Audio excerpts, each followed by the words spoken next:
let's look at verse 10 of chapter 7, Bhagavad Gita. Om Namo Bhagavate Vasudevaya. Om Namo Bhagavate Vasudevaya. Om Namo Bhagavate Vasudevaya. Bijam Mam Sarva Bhutanam Vidhi Partha Sanatana.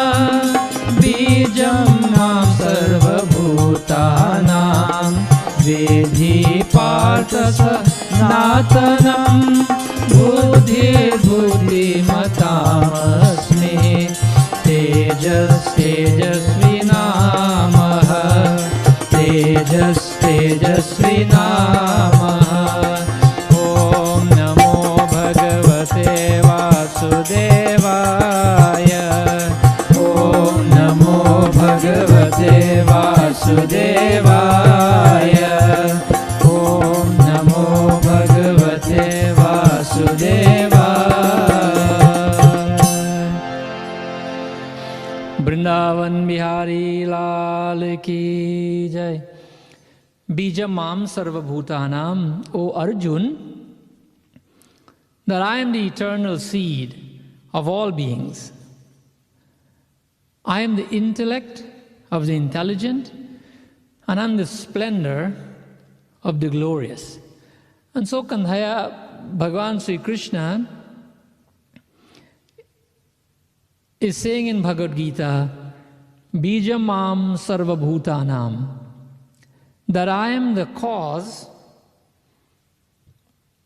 and the effect relationship that we know about. We know of many things like that, cause and effect. We discussed this a few months ago. We talked about the ocean and the waves, cause and effect. We talked about the pot and the mud.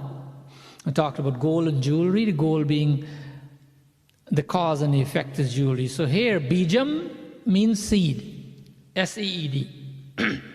Sarva Bhutanam. Krishna here is saying that I am the seed of every living thing. Essentially, a cause and effect relationship. That every cause is the seed of its effect, that we know. For example, let's take the ocean again. The ocean should be or can be considered the seed of what? Of the clouds, right? How clouds are formed. That we know, it's called evaporation. The water becomes vapor and then forms clouds, etc. In short. So because of evaporation, that causes rain clouds, but the water came from the ocean. So here, to give an example so that we are clear with this, the ocean is the seed of the clouds. The ocean essentially has caused the cloud. Similarly, Bhagavan says here in this verse that in the same way that when it rains, that the cloud is the seed of the rain, right? So the ocean, seed of the clouds, clouds, seed of the rain. Those are two little examples that we can use. So Krishna is saying here that the seed from which all beings have been created, that is me. Like those examples we talked about. So the seed of us, the cause for us to have been born and to be surviving, the seed of that, of our existence, is Bhagavan. He's saying this in this verse. But sometimes we'll question that and we'll say, well, we're not so sure. We know that we've come from our parents. In the stomach of our mother, we were created there. And I'm not sure what Bhagavan has to do with that. Well, in the same way that, I remember about just more than 10 years ago, this huge aeroplane came out. Everyone wanted to ride inside. I think it's called the A380. It can hold maybe 700-800 passengers, if you were to put just seats inside. Or with everything else, it can always be 400-500 people in there. Now, if you take this airplane, before this airplane was built, there was like thousands, probably millions of parts on the ground. Those parts on the ground would not be able to fly. Lots of parts, too many. But these are parts for that airplane. Now, what it requires for that airplane to fly is a particular intelligence. That intelligence would be able to put those parts together, forming an airplane and causing it to fly.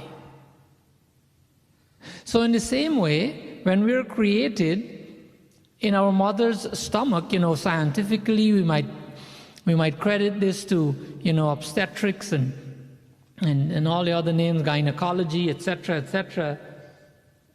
But we're also smart enough to know that those things, or those sciences, are not the reason for our creation. They just help the process. They watch it. If something is going wrong, they try to fix it if they can. They give you information and things like that. But it's not the cause of a human body from a microscopic dot to become a beautiful human being 9 months, 8 months, 10 months after. There's a particular intelligence that is working in the mother's stomach to take something from a seed into a beautiful human being. And it's not gynecology. It's not the things we mentioned. So in the same way, Bhagavan is saying that Bijam Mam Sarva Bhutana, that I am the seed of every living being. I am the reason why it is my intelligence in you that is causing everyone to be walking, to be breathing, to be able to do things. Let us see how Scripture helps us to understand it.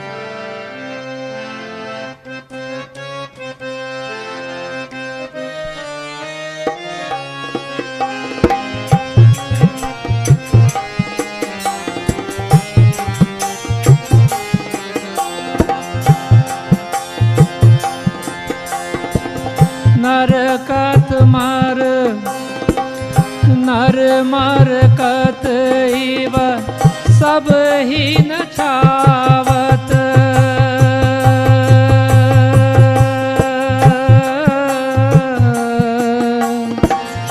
Ram Khagesh वेद अस गावत नर कत नर नत मर कत इव सब ही निछावत राम खगेश वेद अस गावत राम सिया राम जय जय राम बोलो राम सिया राम जय जय राम ओ नरकत मारकत सब ही निछावत राम खगेश वेद अस गावत राम सिया राम जय जय राम बोलो राम सिया राम जय जय राम बोलो राम सिया राम जय जय Ram Nat markat eva sabahina chavat. That in the same way, Ramayana tells us, Bhagavan Sri Ram in the same way, nat markat, in the same way that a person, a juggler for example, makes a monkey. He trains a monkey to do whatever the monkey wants. So a juggler, those balls that fly up in the air and you see a juggler have 5, 6, 10, pieces of articles, and there's an intelligence. Those things are not just happening. In the same way, when a monkey is dancing, the juggler is controlling the monkey. There's an intelligence behind the monkey dancing. There's an intelligence in all the things that are flying up in the air, not touching the ground. In the same way, it says here, Bhagavan Sri Ram, Rama ka gesa Veda asagavat. That Ved tells us it is the grace of Bhagavan that is making us as human beings move and breathe and be alive. So that's the first point. There are 3 points in this verse. The second one is Buddhir Buddhimatasmi. Buddhir Matasmi means that what this does is that it removes, firstly, it removes the ahamkar. I'll tell you how. Ahamkar means our pride, our false pride. This is how this helps us to remove it. Because, first of all, not all living beings have an intellect, right? We all know that. But among human beings, each human being has an intellect. But there are 8,400,000 species and there are no intellects, they're only the human being. So we have a buddhi because of which we are called buddhimat. Buddhimat means the capacity to discriminate. Animals cannot discriminate, they work on instincts. But human beings, we can discriminate. So that buddhi, that rational capacity that we have within us, or which is called free will. Bhagavan is saying here, Buddhir Buddhimata Asmi. Asmi means, this is mine, it's me. So Bhagavan is saying, that buddhi is me. That accomplishment of intellectual discipline that anyone has that can do things in flying colors, that very capacity to do those things, Bhagavan is saying, that's me. So the reason why we say that it removes the ahamkar is because nobody can say, any intelligent person can say that this is me and I've caused this. It is because of me that I'm so smart, that I'm so intelligent, that I'm so brilliant.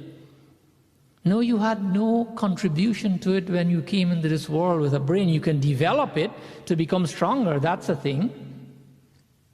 And science has proven that we can make it better. But this buddhi, however better we make it, Bhagavan is saying, that is me. Aham. And so the third point here is tejas vinamaha.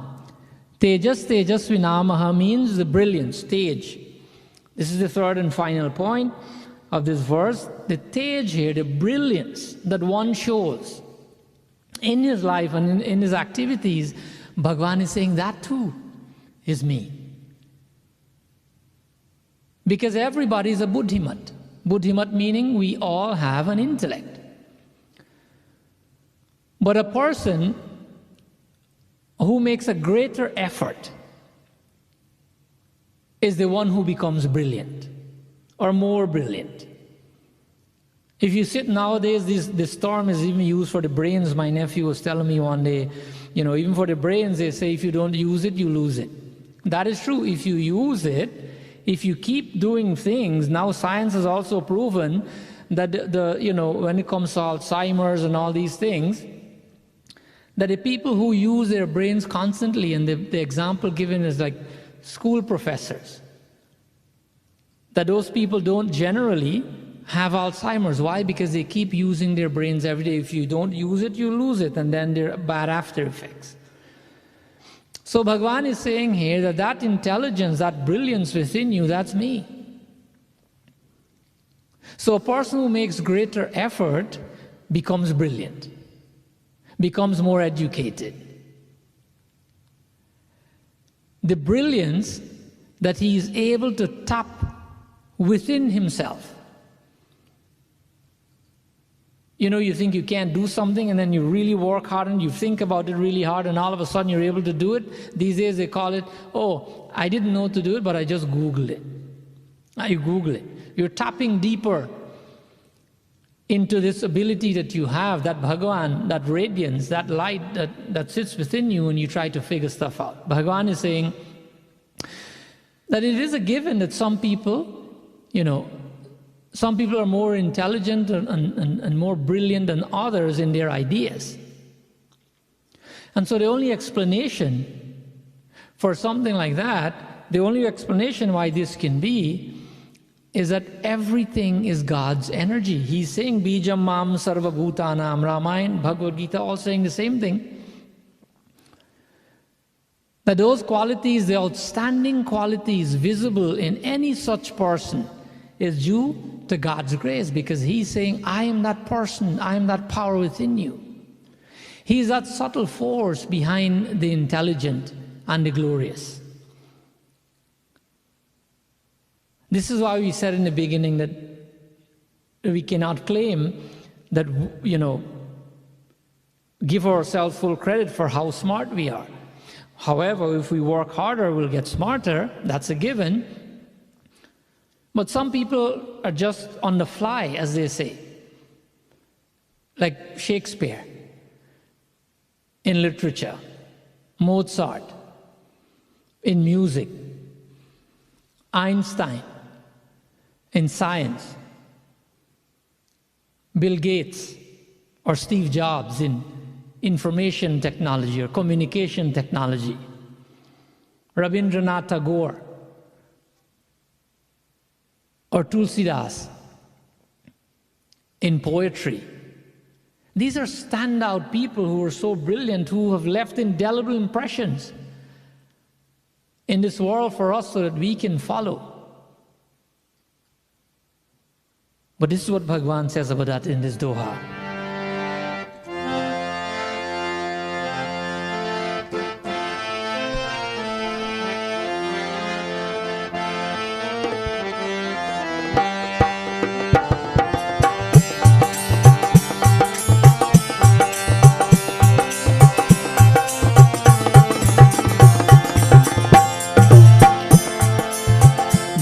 मैं किया न करी सको सब ही करता मोर ना मैं किया न करी सको सहिब करता मोर करत करावत आप है तुलसी तुलसी शोर बोलो राम बोलो राम बोलो राम बोलो राम बोलो राम बोलो राम बोलो राम बोलो राम ओ Radhe Shyam Radhe Shyam Radhe Shyam Radhe Shyam Radhe Shyam Radhe Shyam Radhe Shyam Radhe Shyam. Here Tulsidaas ji is saying, Tulsidaas ji has written the Ramayana, the Bhasha Ramayana, the one that was translated from Sanskrit into Bhasha, into Hindi about just more than 500 years ago. Here's what Tulsidaas ji is saying, that neither did I write the Ramayana, nor do I have the ability to write such a thing, to put together such a brilliant piece of historical poetry. That Bhagavan, that the Lord is my doer. He directs my actions and He acts through me. But the world thinks that, Tulsidaas ji has written the Ramayana. And so Sri Krishna, in a very similar way, has clearly stated that He is the brilliance of the brilliant, and He is the intellect of the intelligent. And so Tulsidaas ji can clarify this for us. Why? Because Tulsidaas ji was a saint. He sees beyond the body and the intellect and the mind, etc. And so he knows who's working within him to put together something so brilliant. Another way to look at this is, another way to look at the seed. Coming back to Bija Mam Sarva Bhutanam, that, the origin of all beings, or like the origin of all beings, meaning unlike the origin of all beings, for us to have a beautiful tree, a flower plant, a vegetable, for that to happen, what happens to the seed? Bhagavan says, I am the seed. When you put the seed in the ground, something happens for you to have a beautiful tree. And what happens is the seed has to be destroyed. If the seed is not destroyed, there will be no tree. Because the seed has realized that inside of me there is intelligence. To put that in a colloquial term, that there's treeness inside that seed. And without the seed being destroyed, that all that intelligence, all that treeness, all that spirituality and grace that's within that seed will be of absolutely no use if we don't destroy the seed. So the intelligence within that seed destroys the seed, and a miracle happens. A miracle of a tree, a little plant, a beautiful flower. But it doesn't just happen by chance, right? When we put a seed in the ground, for everyone who plants a garden, what do you have to do? When you put a seed in the ground, you have to water it. The seed will be destroyed, but there's a process for it to be destroyed. That it has to be watered. By virtue of watering it and for it, by it having and receiving sunlight and everything else, then that seed will grow. Why? When that seed, when it comes beyond the surface of the earth, the seed has been destroyed and the plant is now showing. So we water the seed and we're ready to nurture this plant. However, around this little plant now, there's some weeds starting to grow. So when we apply water to the plant, the weeds are there. Now the water doesn't have the ability to differentiate between weeds and the plant. As long as we pour water there, the weeds will grow and the plant will grow. But our intention is not to water the weeds, but the weeds will grow. Because there's no intelligence there to differentiate. The water doesn't have that to only feed the plant. Because the water cannot discriminate. But we as human beings, we have what is called buddhi. Remember, we are the only of 8,400,000 species. We have buddhi, we have intelligence. We are buddhimat, we have the intelligence to discriminate between weeds and plant. And so we have to use it to do that. And so in the world, for those people who do, for those of us who do, some lawn care or some, taking care of your lawn. I remember many years ago when I first moved to Florida, I saw this and I'm asking my brother-in-law, Suresh, what's going on? How can we get rid of these weeds? I don't know how you do that. And he told me that you have to go to Home Depot and get something called weed and feed. I'm like, okay. Never heard of that. Never heard of, Ravi's laughing. Never heard of weed and feed before. But weed and feed is this miraculous thing in my mind, because what it does is that it feeds the grass or the plant and it destroys the weeds. So two things are happening in one. So this weed and feed is our spiritual education, that which we are listening to right now. Without this, we will continue to grow weeds. Without spiritual intelligence, without knowing the scriptures, we will continue to nurture weeds in our lives. But we need to kill these weeds. If not, what happens if you don't kill the weed? Eventually, it kills the plants. Because we know that many weeds grow faster and more healthy than the plants. I was born and I was raised in the countryside in Guyana, and so I know one thing for sure. The people who are planting rice, rice cultivation, there's a separation between every rice bed, right? And on that separation, the people are cultivating their rice, but there's something growing there. I don't know the right name. They used to call it morina. I don't know if that's the right name. Sorry. But this thing will grow so fast, it will grow much, much faster and taller than the rice that the people are spending so much money to cultivate. Why? The same fertilizer they applied to the rice plants in the rice bed, it's catching on those weeds also, and the weeds growing faster and they're more healthy. So the point is, there are weeds all around us. And we have to know, we have to be able to apply weed and feed. If we don't apply it, if we just only put energy towards it, then the weeds will also grow. You know, Scripture helps us to understand what are the weeds that we're talking about. Because there's another example that we can use. So let's see how Bhagavad Mahapuran helps us to understand how we'd be able to get rid of this, and if we don't, what happens.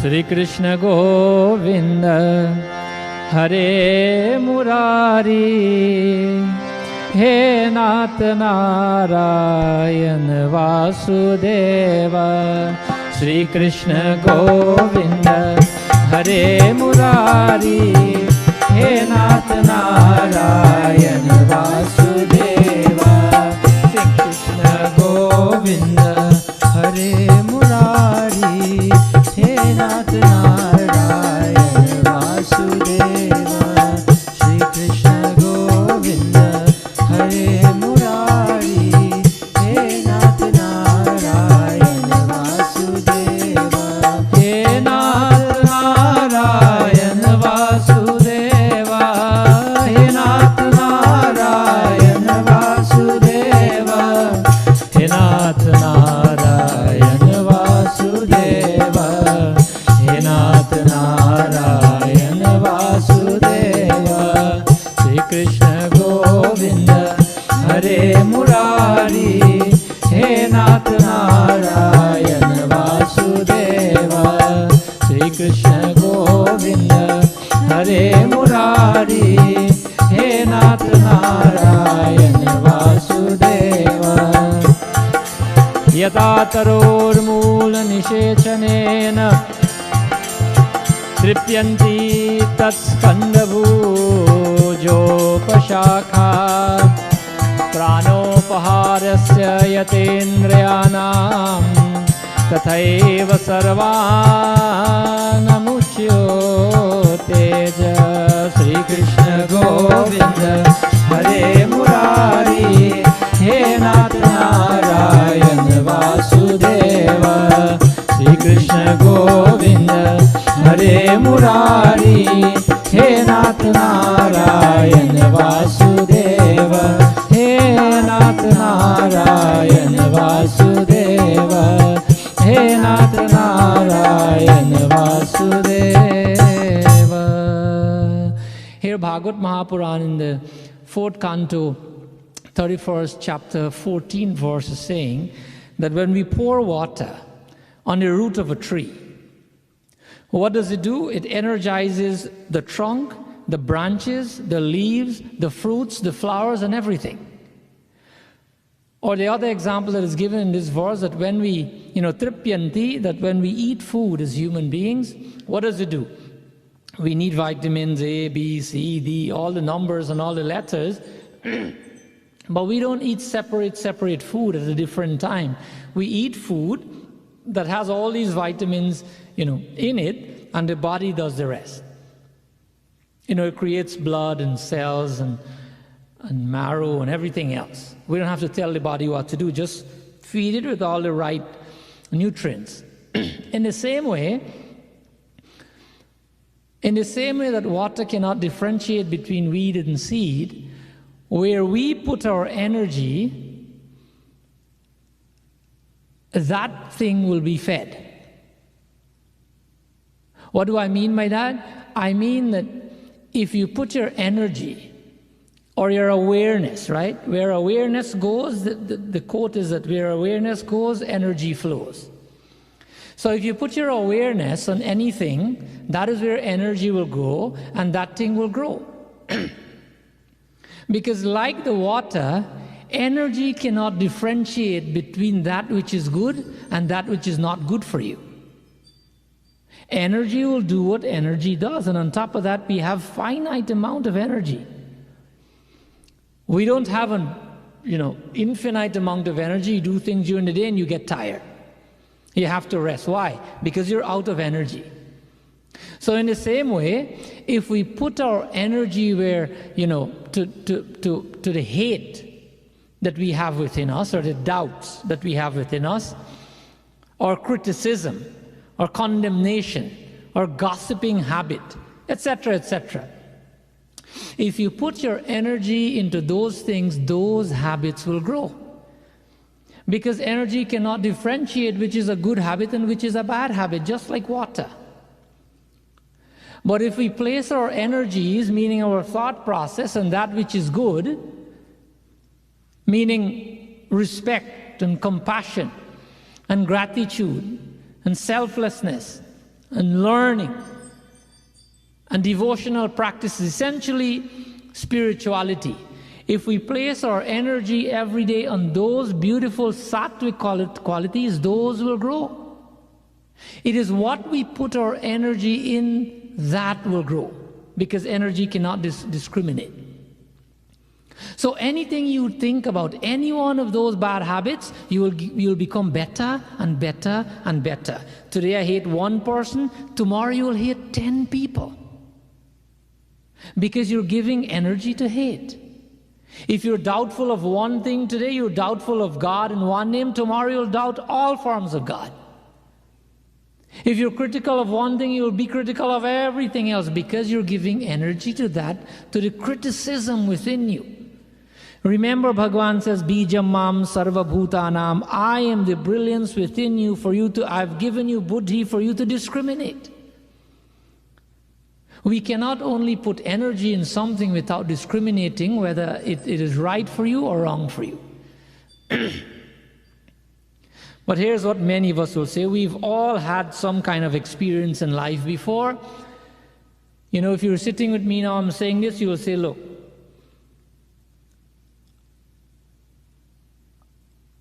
how do I lead myself out of this? How did I get these bad habits? And how would one bad habit lead to so many other bad habits? If I just have jealousy, that's the only thing. If I have hate, that's the only thing. Nothing else can happen. Well, that's not true. Why do I say it's not true? Scripture tells us that it's not true. Sri Krishna Sharanam Mama, Sri Krishna Sharanam Mama, Sri Krishna Sharanam Mama, Sri Krishna Sharanam Mama, Sri Krishna Sharanam Mama, Sri Krishna Sharanam Mama. Dhyayato Vishayam Punsam Sangate Pujayate Sangat Sanjayate Kama Kama Krodho Bijayate. Sri Krishna Sharanam Mama, Sri Krishna Sharanam Mama, Sri Krishna Sharanam Mama, Sri Krishna Sharanam Mama, Sri Krishna Sharanam Mama, Sri Krishna Sharanam. So this is Bhagavad Gita, verses 62 and 63 of Bhagavad of the second chapter rather. Dayato Vishayam Punsan. This verse is saying that in the same way, let's take attachment for example. This is one of the things that we can give energy to, attachment. We attach to everything. Let's assume this is a bad thing that we're attached to. It can harm us.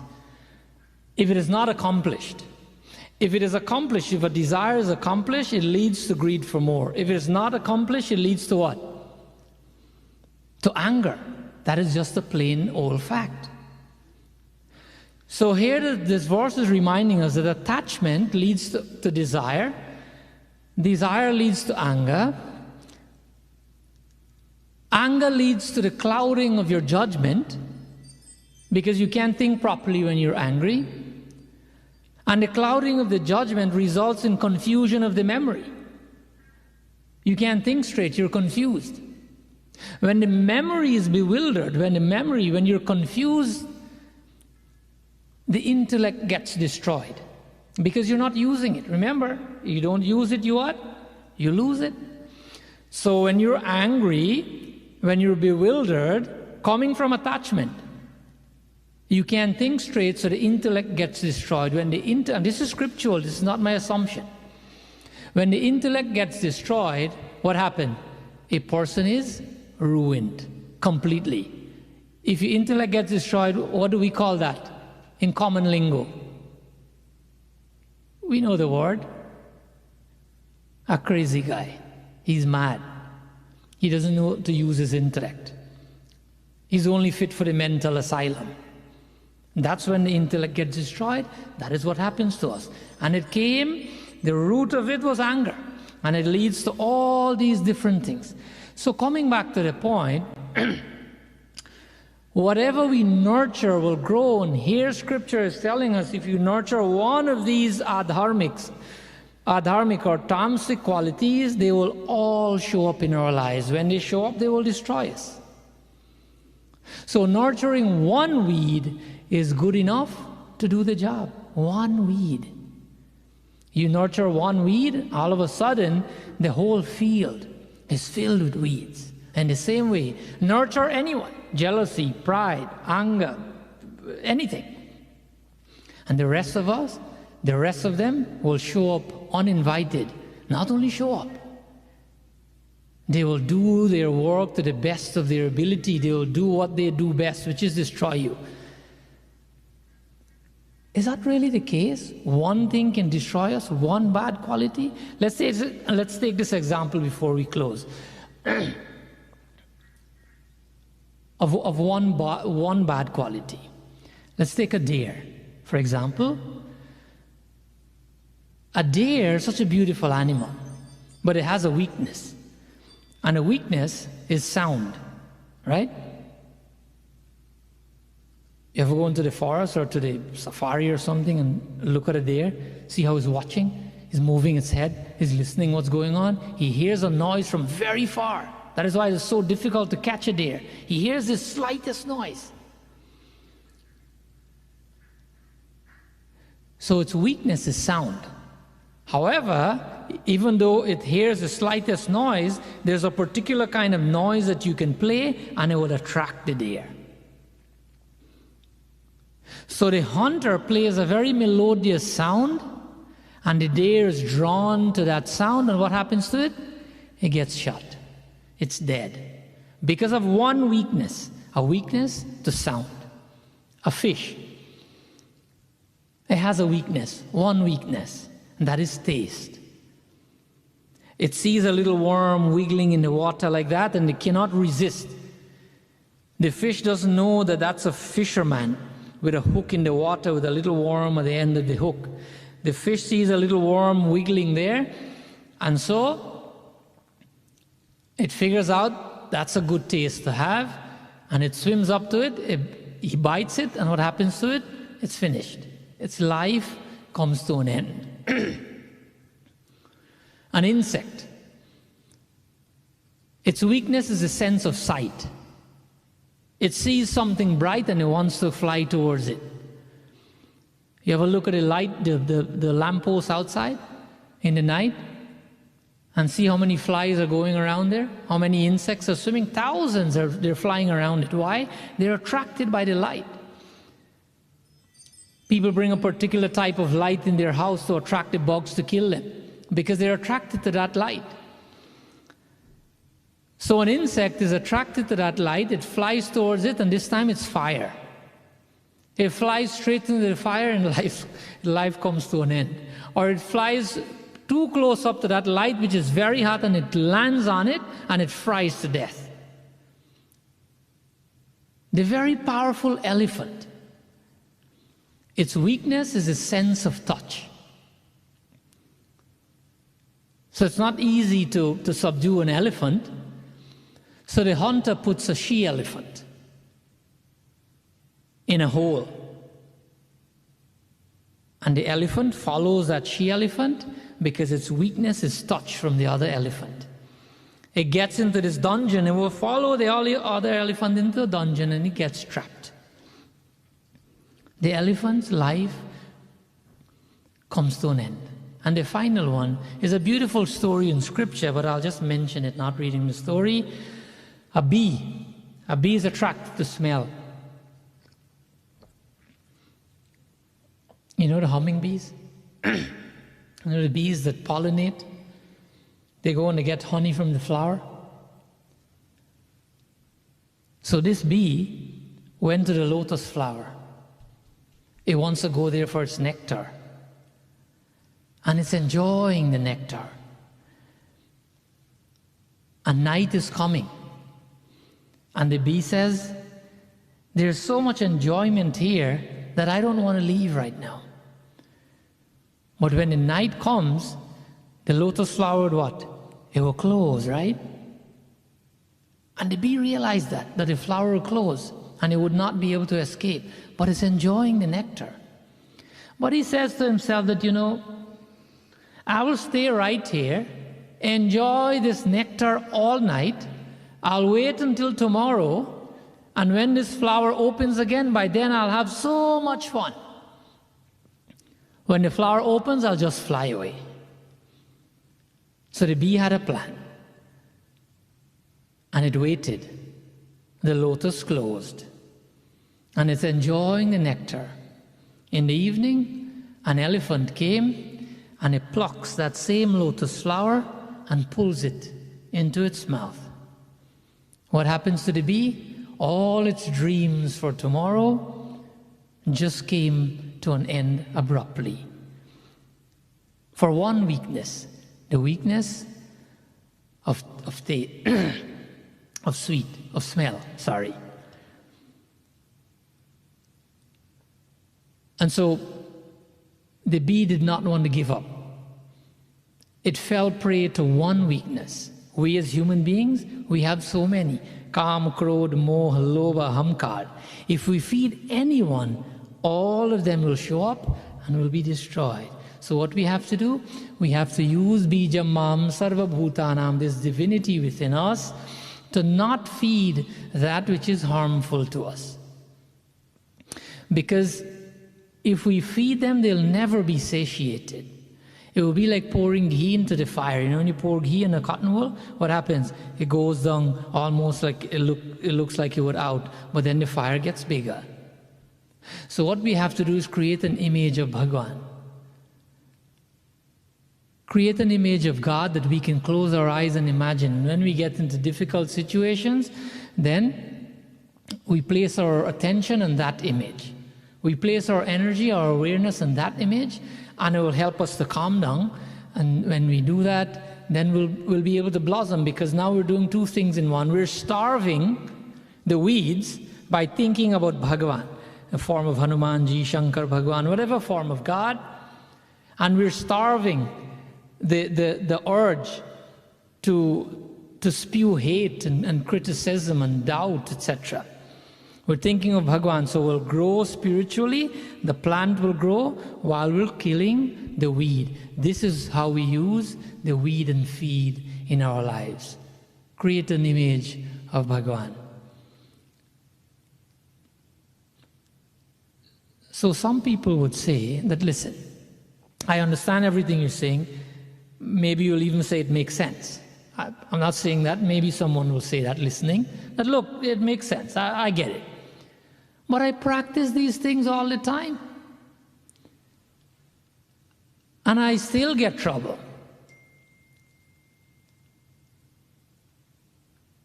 that sometimes 1 week, I'm the best thing to my family and to my friends since sliced bread.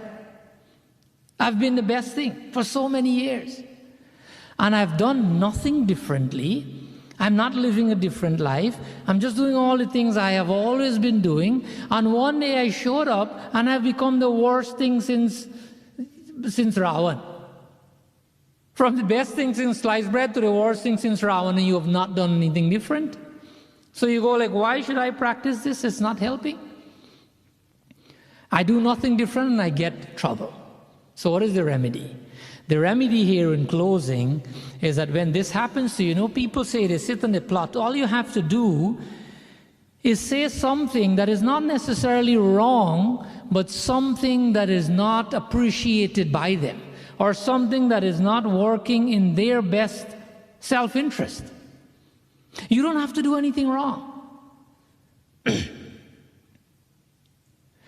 Just one of 100 things you have done or said, and this one doesn't work for them, and you become the worst thing since Ravan. And they'll say, they'll make a commitment, they'll make a vow. You see that person, he's done that thing, he said this thing, I'll bury them. They'll never be able to survive to do this to me again, or to do this to anybody. In the meantime, you've done nothing wrong. So how do you handle such a situation?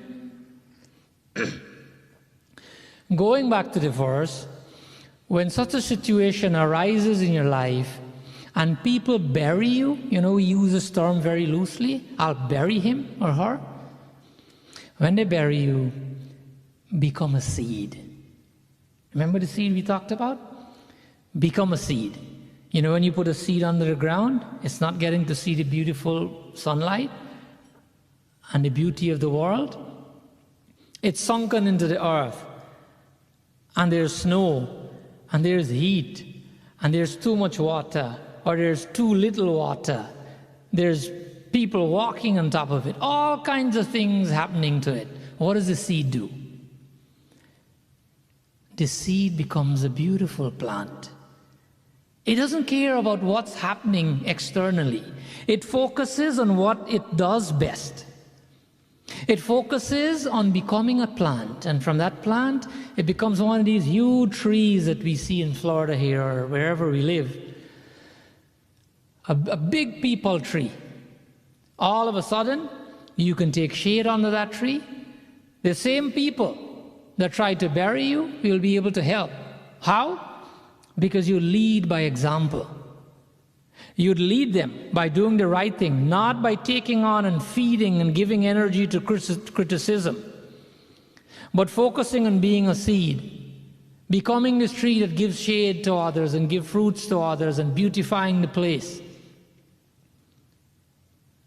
So when people try to bury you, Bhagavad Gita says, Bijam Mam, remember that I am the seed that has caused you to survive, and you can be the seed to set an example and a legacy for other human beings. Become a seed, blossom, beautify, help, give shade, set an example. So let's always remember that in closing, that when we meet with these situations in life, that last week we were the best thing since sliced bread, and all of a sudden we're the worst thing since Ravan, and people are trying to bury you. Remember the theory. Remember the example of the seed, and become Tejasvi. Use the brilliance that is within you, which is Bhagavan, and grow. Bring beauty to the environment and help those same people who try to harm you. So just to remember those few points, firstly, just like how the cloud is the seed of the rain, Bhagavan is saying that I am the cause of your existence. Remember always that Bhagavan says, I've given you buddhi, unlike animals, so you can know what is right from what is wrong, and you can do the right thing always by humanity.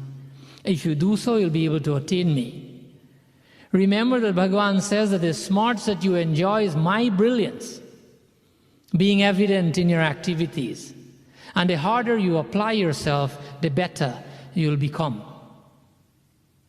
All you have to do is harness and enhance the power within you, which is me.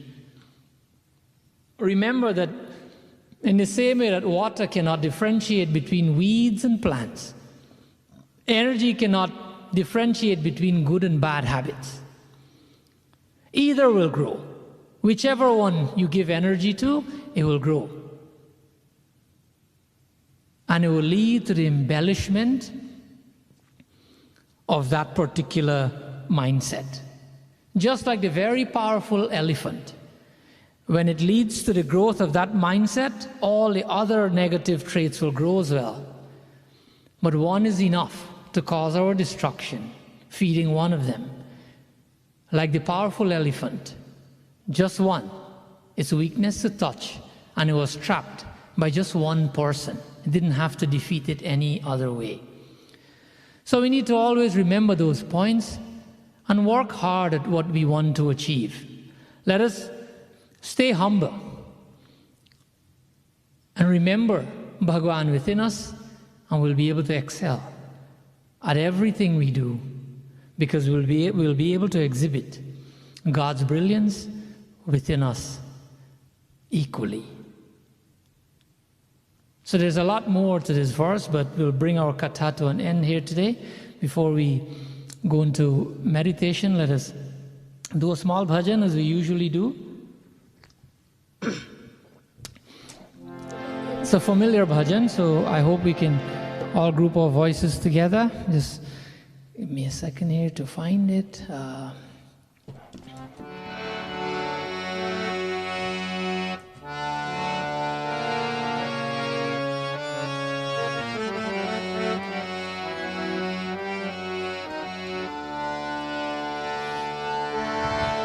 This bhajan tells us,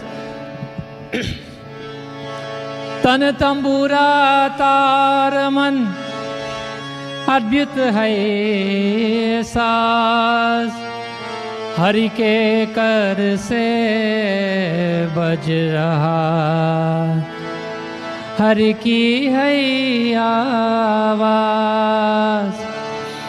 Tan tambura taraman. In the same way that we know a tanpura, right? A tanpura has strings, the musical instrument. The tana tambura, let's assume our body is the instrument. Adbyuta hai saz, this very wonderful instrument, taraman, and it has the strings, and the strings is our breath. So what we do, Hari ke kar se baj raha, we should play the tune of Hari hi hai awaz. The voice that should come out of this tanpura, the voice that should come out from a combination of the body and the breath is Jai Siya Ram Ram, Jai Radhe Shyam. That is the music, that is the voice that should come out of this tanpura like body of ours. So let's group our voices together and remember Bhagavan sits within us, and that which should come out from us should only be that which is divine.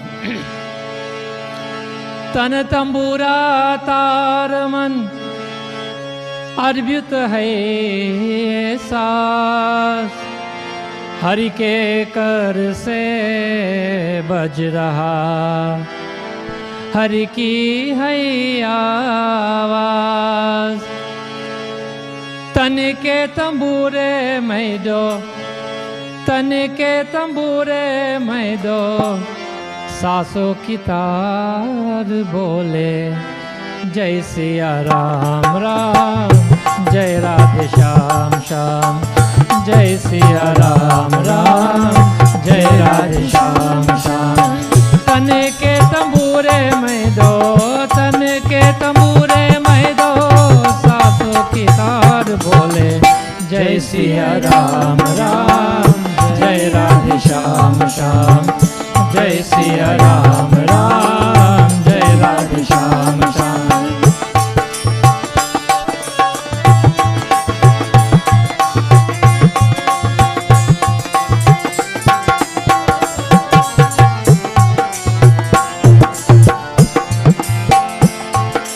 अब तो इस मन के मंदिर में प्रभु का हुआ बसेरा, प्रभु का हुआ बसेरा। अब तो इस मन के मंदिर में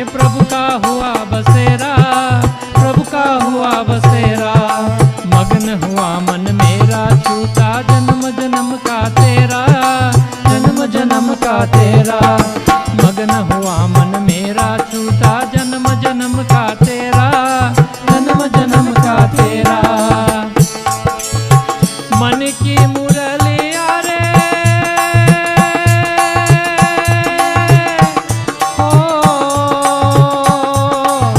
मन की मुरलिया रे, मन की मुरलिया रे। सुर का सिंगार बोले जय सिया राम राम, जय राधे श्याम श्याम। जय सिया राम राम, जय राधे श्याम श्याम। तन के तंबूरे में दो, तन के तंबूरे में दो, सासों की तार बोले जय सिया राम राम, जय राधे श्याम श्याम। जय सिया राम राम, जय राधे श्याम श्याम।